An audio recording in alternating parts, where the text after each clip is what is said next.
Bem, eu vou estar dando continuidade aos textos escatológicos, né, aqueles que falam sobre os assuntos referentes ao tempo do fim.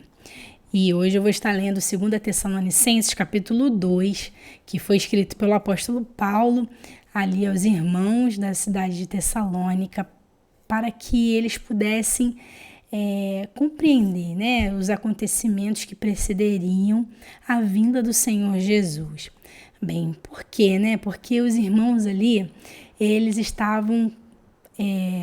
não estavam entendendo muito bem, eles estavam um pouco perdidos nas promessas de Cristo, nas profecias. Eles não estavam entendendo o momento que eles estavam vivendo, né? Não estavam sabendo fazer essa leitura. Então, eles estavam achando que Jesus estava para voltar ali a qualquer momento. E eles estavam no início, né, da divulgação do evangelho no mundo. Então, muitos ali não queriam nem trabalhar, né, porque eles achavam que Jesus está voltando, então não preciso nem trabalhar. Então, o apóstolo Paulo, ele cumpre, né, o seu dever, né, como aquele que fiscaliza a doutrina de Cristo, para saber se a igreja está andando fielmente na vontade do Senhor, porque esse é o objetivo, né, daquele que foi chamado como apóstolo. Então ele instrui os irmãos: olha, vamos prestar atenção, né? Tem sinais para acontecer. Então aqui eu vou estar lendo o texto e nós vamos estar aprendendo juntos quais são esses acontecimentos. Diz assim: ora, irmãos, rogamo-vos pela vinda de nosso Senhor Jesus Cristo e pela nossa reunião com Ele. Essa reunião com Ele é o arrebatamento, né? O momento que Cristo ele vai buscar, né? Ele vem buscar nos ares a sua igreja eleita, a sua igreja fiel, aquela que se dedicou a Ele, aquela que não negligenciou a sua vida espiritual, aquela que se entregou, né, para Cristo, para o seu serviço, para a sua obra, para a sua vontade. Porque nem todos que fazem parte da igreja, essas pessoas vão participar do arrebatamento, né? Eu sei que muitas pessoas não concordam com esse entendimento, mas sabemos que muitos acabam negligenciando, né? Não vivendo uma vida de santidade, né? Uma vida de pureza, uma vida de entrega na vontade de Deus, uma vida do negar-se a si mesmo. Então, essa reunião com Ele vai participar, né? Aqueles que forem fiéis a Cristo. Então, ele segue o texto aqui: que não vos movais facilmente do vosso entendimento, nem vos perturbeis, quer por espírito, quer por palavra, quer por epístola, como de nós, como se o dia de Cristo estivesse já perto. Então, ele faz aqui um alerta aos irmãos para que eles pudessem discernir, né, conforme ali a luz do Espírito Santo, as profecias, né? Então, ele diz assim: ninguém de maneira alguma vos engane, porque não será assim sem que antes venha apostasia e se manifeste o homem do pecado, o filho da perdição. Então, como eu falei no início, a igreja estava no início da divulgação do evangelho no mundo.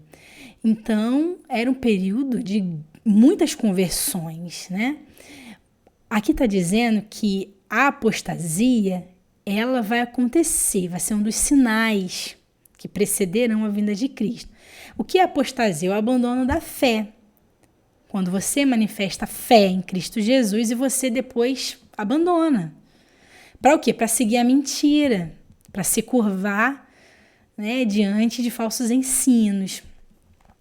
E aqui fala que também se manifesta o homem do pecado, o filho da perdição. Quem é? O anticristo. Que ele vai ser revelado, né, nesse período final, vamos dizer assim,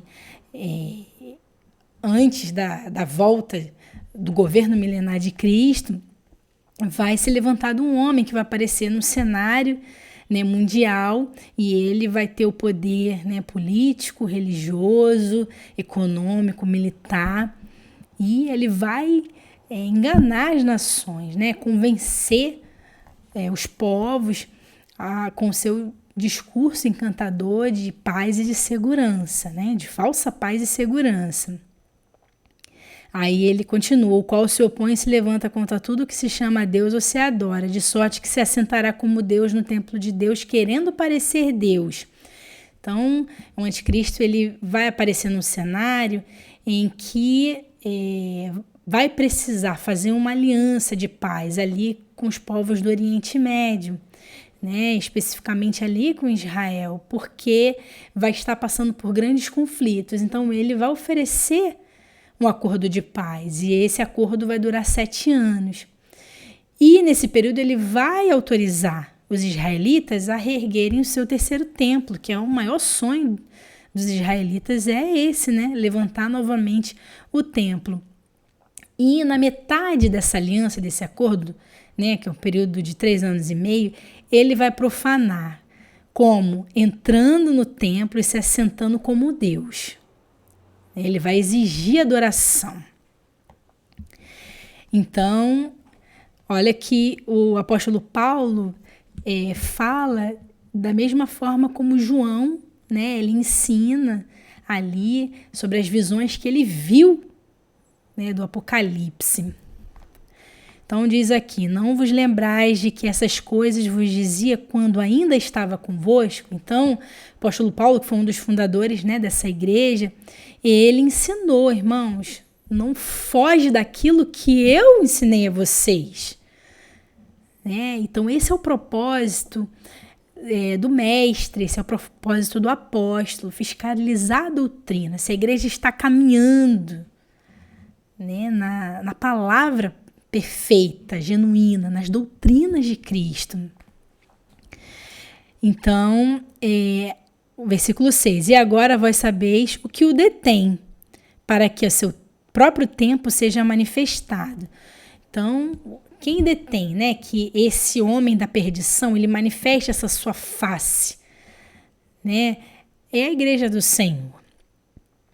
Porque já o mistério da injustiça opera, somente há um que agora resiste até que do meio seja tirado. Então a igreja do Senhor resiste, a igreja fiel resiste ao governo satânico, governo do anticristo.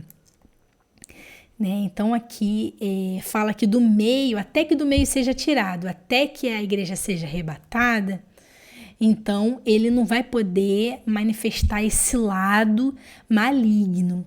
Mas isso não significa que ele não possa aparecer, né? Porque, como eu falei, ele vai aparecer e vai encantar o mundo com seu discurso. Ele vai profanar no meio, né, desse período que ele vai fazer essa aliança. Então vamos continuar. Então será revelado o iníquo, versículo 8, a quem o Senhor desfará pelo assopro da sua boca e aniquilará pelo esplendor da sua vinda. Então o apóstolo aqui está dizendo que Jesus, né, ele vai voltar, vai ser nesse período final desse governo do anticristo, e Jesus vai descer ali em Jerusalém. A palavra de Deus diz que todo olho verá, vai ver Cristo vindo dos ares. E ele vai vir para o quê? Para assumir o seu governo, né? Ele vai tomar das mãos do anticristo, do falso profeta e de Satanás o governo mundial. Ele vai assumir, né, o seu posto agora, que vai ser o quê? Com o governo milenar de Cristo.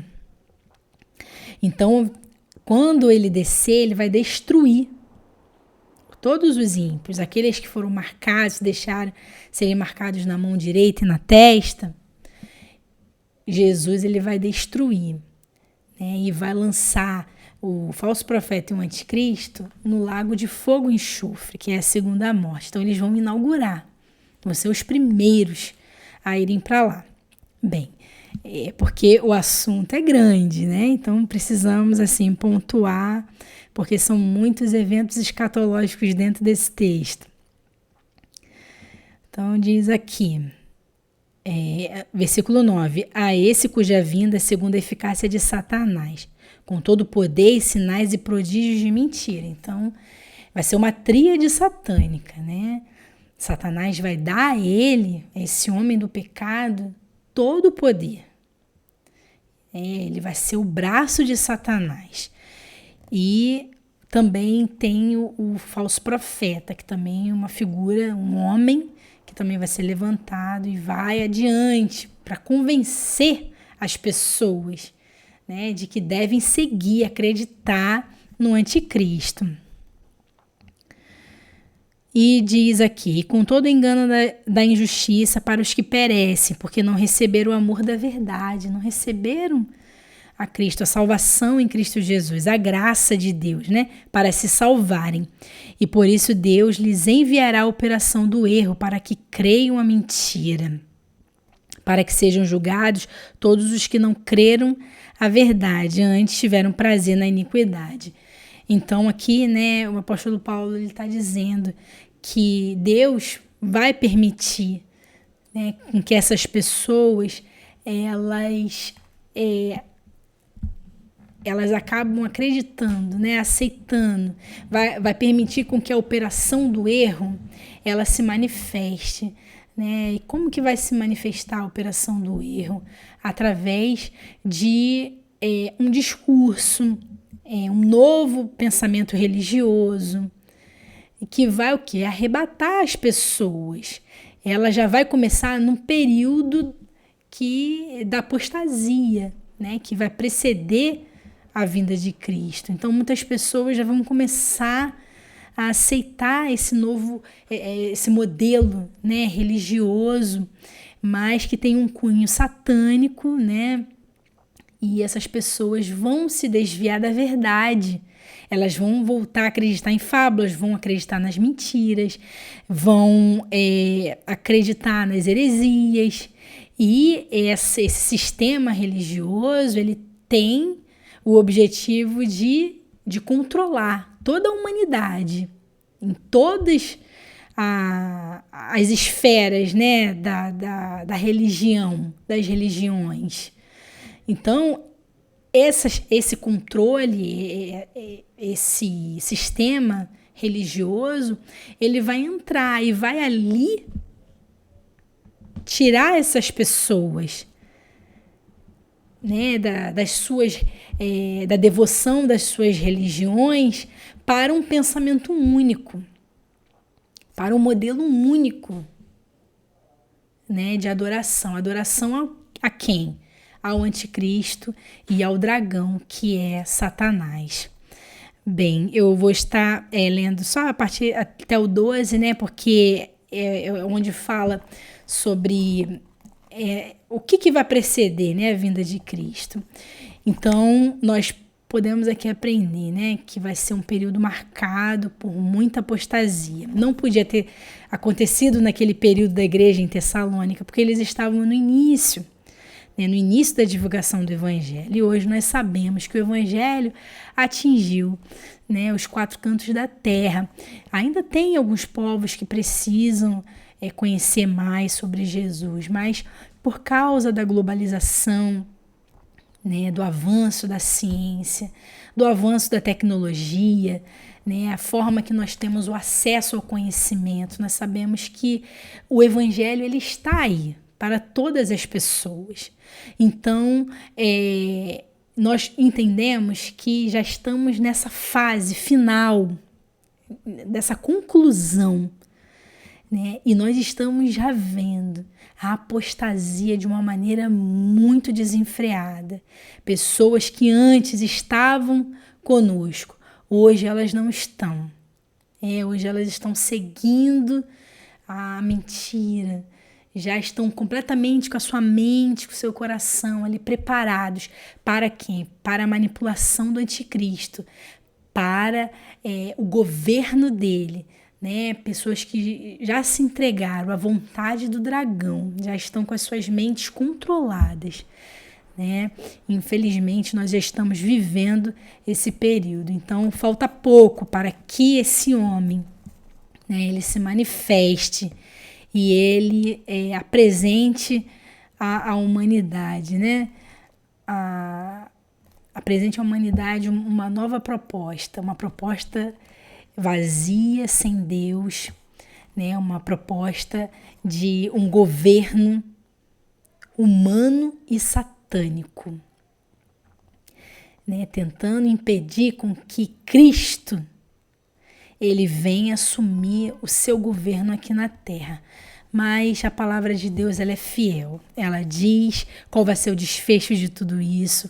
E nós, né, que uma vez que aceitamos a Cristo Jesus, nós não podemos abandonar esses ensinos, abandonar essa verdade, né, abandonar as doutrinas da palavra de Deus, abandonar Cristo Jesus.